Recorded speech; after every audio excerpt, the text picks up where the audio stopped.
우리의 삶 속에서 예기치 않은 폭풍을 만날 때 우리는 종종 하나님께 묻곤 합니다. 왜 저에게 이런 시련을 주시나이까?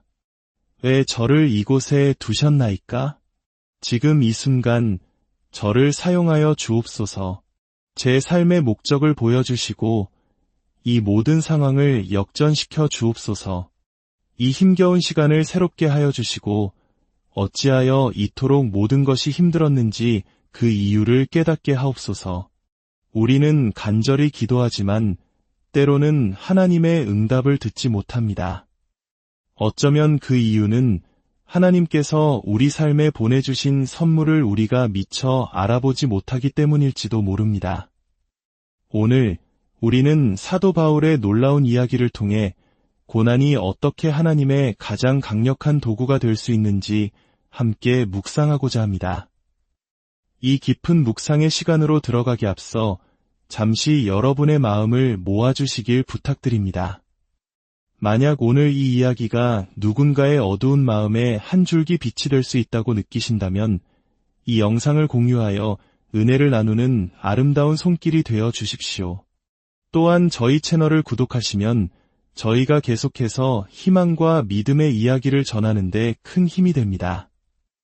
이 말씀을 듣는 모든 분들의 삶에 하나님의 평안과 축복이 가득하기를 기도합니다. 이야기는 거센 풍랑이 몰아치는 바다 한가운데에서 시작됩니다. 로마로 향하던 배가 파선하고 사도 바울을 포함한 270여 명의 사람들은 절망적인 상황 속에서 간신히 멜리데라는 낯선 섬에 도착합니다. 추위와 굶주림, 그리고 두려움에 떨고 있던 그들에게 섬의 원주민들은 놀라운 친절을 베풉니다. 그들은 모닥불을 피워 지친 이들의 몸을 녹여주었습니다. 그 따뜻한 불꽃은 마치 하나님의 자비처럼 느껴졌을 것입니다. 절망의 끝에서 만난 작은 온기. 바울은 그저 앉아서 온기를 쬐고만 있지 않았습니다. 그는 직접 마른 나뭇가지를 그러모아 불 속에 던져 넣었습니다. 다른 사람들을 위해, 공동체를 위해 그 역시 무언가를 하고자 했던 것입니다.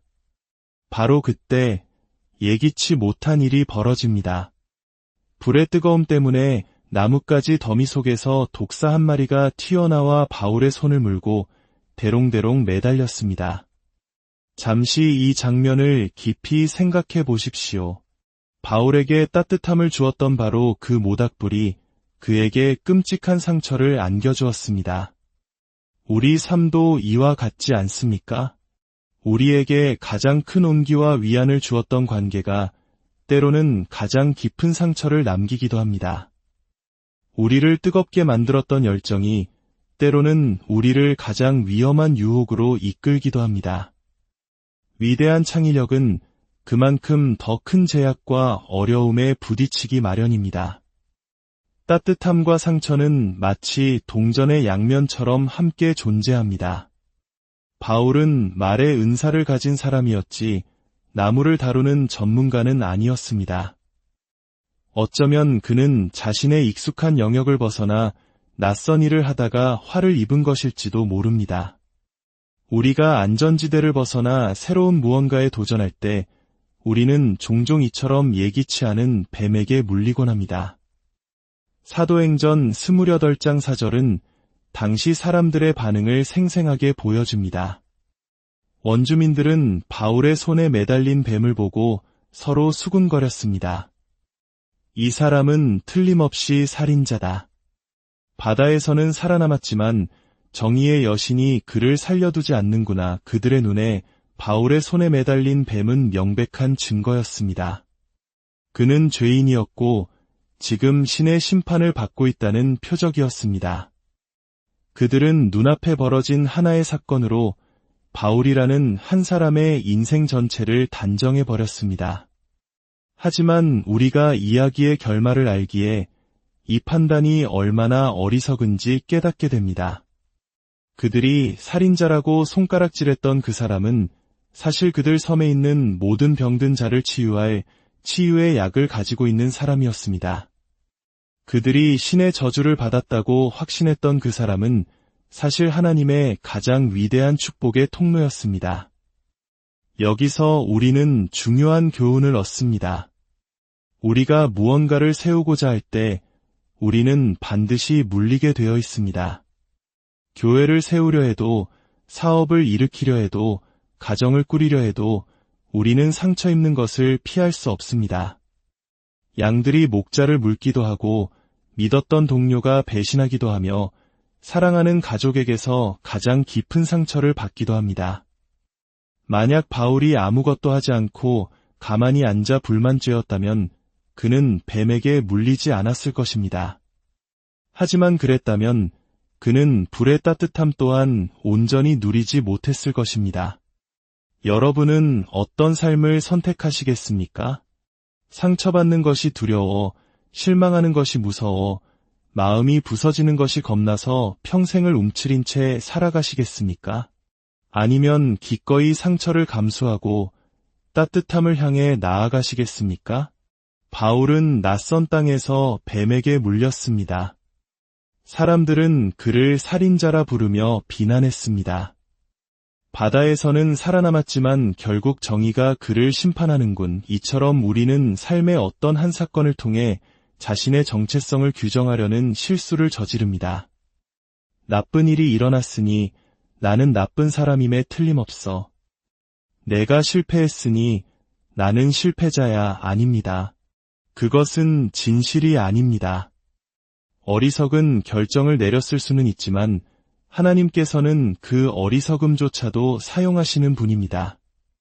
당신이 그 경험을 통해 배운 것을 가지고 다시 불 위에 장작을 던질 때 하나님께서는 당신의 삶을 통해 놀라운 일을 행하실 것입니다. 이제 이야기의 가장 극적인 순간이 펼쳐집니다. 5절에서 바울은 단 한마디 말도 없이 그의 생애 가장 강력한 설교를 합니다. 원주민들은 뱀을 보며 생각했습니다. 이 자는 악인이다. 하나님은 악인에게 나쁜 일이 일어나게 하신다. 바울 역시 그렇게 생각할 수 있었습니다. 하나님, 정말 이러실 겁니까?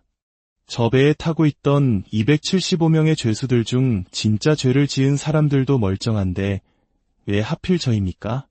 불을 피우는 것을 돕지도 않고 가만히 앉아있는 저 게으른 자들 대신 왜 저를 물게 하셨습니까? 우리도 종종 이런 원망 섞인 기도를 하지 않습니까? 하나님, 왜 저 사람이 나보다 먼저 결혼하게 하십니까? 왜 저런 사람이 승진하는 겁니까? 난파선에서 살아남은 것에 대한 보상이 고작 이것입니까? 복음을 전파한 것에 대한 확증이 이것입니까? 하나님, 정말 저를 이렇게 사용하길 원하십니까? 저는 바울이 뱀에 물린 이유에 대해 조금 다른 생각을 가지고 있습니다. 하나님이 뱀을 시켜 바울을 물게 하신 것도 사탄이 그렇게 한 것도 아니라고 생각합니다. 뱀이 바울을 문 이유는 그냥 뱀은 원래 무는 존재이기 때문입니다. 삶이란 그런 것입니다. 때로는 아무 이유 없이 나쁜 일이 일어납니다. 우리가 왜 나에게, 왜 이런 일이? 라고 물으며 혼란스러워하는 동안 바울은 다른 질문을 품고 있었습니다. 그는 단지 그 섬에서 벗어날 날만 기다리고 있지 않았습니다. 그는 이렇게 물었을 것입니다. 하나님, 제가 정말로 이곳에 있는 이유는 무엇입니까? 제가 왜 이 직장에, 왜 이 시기에, 왜 이 갈등 속에 있어야 합니까? 그리고 더 나아가, 하나님, 이 상황을 어떻게 사용하기를 원하십니까?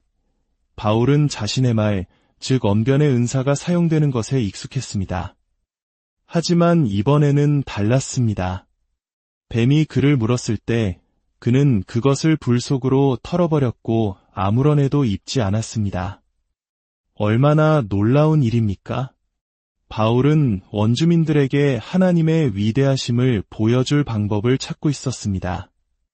그리고 하나님께서는 바울이 그들의 언어를 구사할 수 없다는 것을 아셨습니다. 하지만 하나님께서는 그 섬의 모든 사람이 뱀의 언어는 이해할 수 있다는 것을 아셨습니다. 지금 당신이 겪고 있는 어떤 일들은 하나님께서 일으키신 일이 아닐 수도 있습니다. 하지만 중요한 것은 하나님께서 그것을 사용하기를 원하신다는 사실입니다. 당신이 하나님, 이것 또한 사용하실 수 있습니다. 라고 믿고 결정하는 순간 기적은 시작됩니다. 이것이 오늘 이야기의 핵심입니다. 만약 지금까지의 이야기가 너무 복잡하게 들렸다면 이것 하나만 기억하십시오. 바울이 자신의 가장 큰 은사인 말을 사용하여 복음을 전할 수 없었던 바로 그 순간 하나님께서는 말보다 더 큰 소리로 외치는 것을 그에게 주셨습니다. 그것은 바로 그의 상처였습니다. 그의 상처는 그의 말보다 더 강력한 설교가 되었습니다. 원주민들은 바울이 뱀에 물리는 것을 보았습니다. 그리고 그 뱀을 아무렇지 않게 불 속으로 털어버리는 것을 보았습니다. 나쁜 일이 일어났지만 바울은 그 뱀과 논쟁하지 않았습니다. 그는 창세기 3장에서 이미 교훈을 얻었습니다. 뱀과는 대화하지 않는다는 것을, 당신을 죽이려는 존재와는 논쟁하지 않는다는 것을, 수치심과 죄책감에서 이성으로 빠져나오려 애쓰지 않는다는 것을, 그저 털어버리는 것입니다. 만약 바울이 그 순간 자신을 살인자라고 부르는 사람들과 논쟁하기 위해 그의 말하는 은사를 사용했다면 어떻게 되었을까요? 아마 그는 뱀의 독이 퍼져 죽었을 것입니다. 그의 가장 강력한 재능이 오히려 그를 죽음으로 이끌었을 것이라는 사실이 아이러니하지 않습니까? 하나님께서는 말씀하셨습니다. 바울아, 지금 이 상황에서는 너의 말이 통하지 않는다. 내가 너에게 상처를 줄 만큼 너를 신뢰해야겠다. 하나님께서 자신의 존재를 진정으로 드러내고자 하실 때 그분은 우리에게 상처를 허락하십니다. 그리고 우리에게 선택권이 주어집니다. 당신은 그 상처를 어떻게 사용하겠습니까? 뱀은 바울의 믿음을 흔들지 못했습니다. 오히려 바울의 믿음이 그 뱀을 흔들어 털어버렸습니다. 그는 물렸지만 쓰라림과 원망에 잠식되지 않았습니다. 저는 이 말씀을 듣고 있는 귀한 분들 중에도 그런 분들이 계시다고 믿습니다. 당신 삶의 기적은 뱀에게 물리지 않았다는 것이 아닙니다.